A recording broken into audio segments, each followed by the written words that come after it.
mais um Raiz que vai linkar com as aulas que a gente está tendo de sexta-feira. E hoje eu vou explicar um pouquinho melhor o que é techuvá e o arrependimento, porque são duas palavras que eu tenho usado muito e que a gente vai ver muito ao longo desse estudo.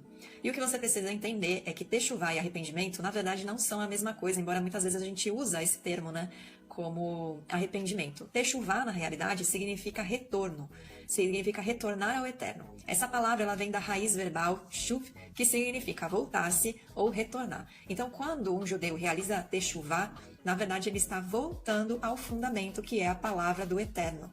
E isso é uma coisa que nós, depois que nascemos de novo, nós devemos fazer.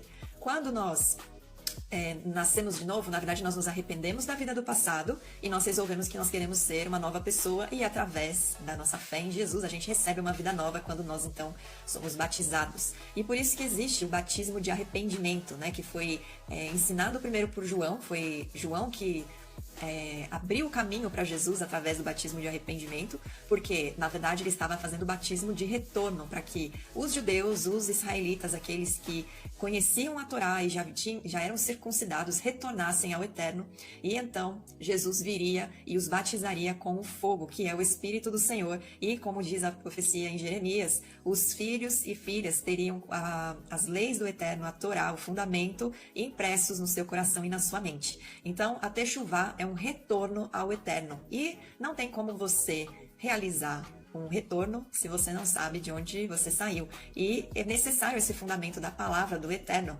porque não existe nenhuma outra forma de nós termos perdão dos nossos pecados se não for pelo retorno à palavra do Senhor.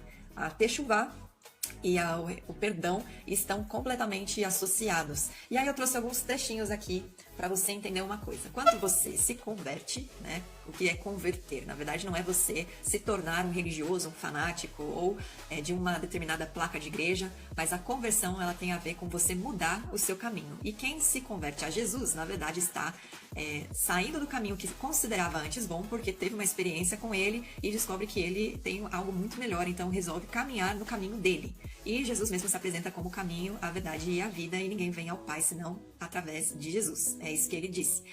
Então, quando você se converteu, você se arrependeu do seu passado, da vida que você vivia e resolveu viver uma vida nova. Agora, né, com essa vida nova, você precisa, dia após dia, crescer de glória em glória para você desenvolver a sua salvação. Então, você está o tempo todo retornando ao fundamento, à palavra do eterno.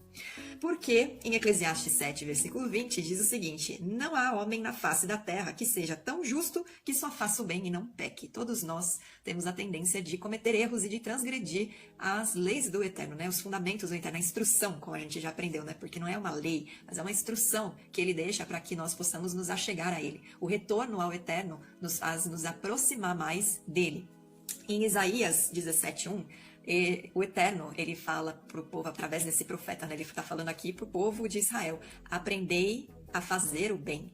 Ou seja, muita gente acha que caráter e personalidade, uma vez que você nasceu com eles, você não consegue mudar, você não consegue desenvolver outra personalidade ou outro caráter, você vai morrer do jeito que você nasceu, e isso é uma grande mentira, porque aqui mesmo o próprio Eterno diz que nós podemos aprender a fazer o bem. E você não consegue fazer o bem se não for através do fundamento que ele estabeleceu, porque ele é benigno e ele é a fonte de bem e de bondade, e dele procede essas coisas. Então, se você tenta fazer isso pelo seu próprio entendimento e com a sua própria noção a respeito de bem ou mal, na verdade você está agindo com arrogância e altivez diante do Senhor, porque ninguém pode criar nada, ele estabeleceu e criou tudo.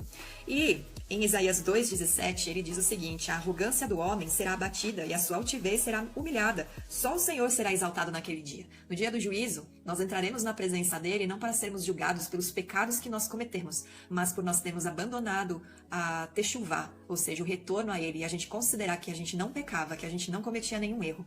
Existem as obras mortas que são citadas na palavra, e elas são exatamente essas obras que aparentam ser obras de arrependimento ou de retorno, mas que na verdade são obras motivadas e realizadas da forma errada, porque estão fora do fundamento da palavra do Senhor.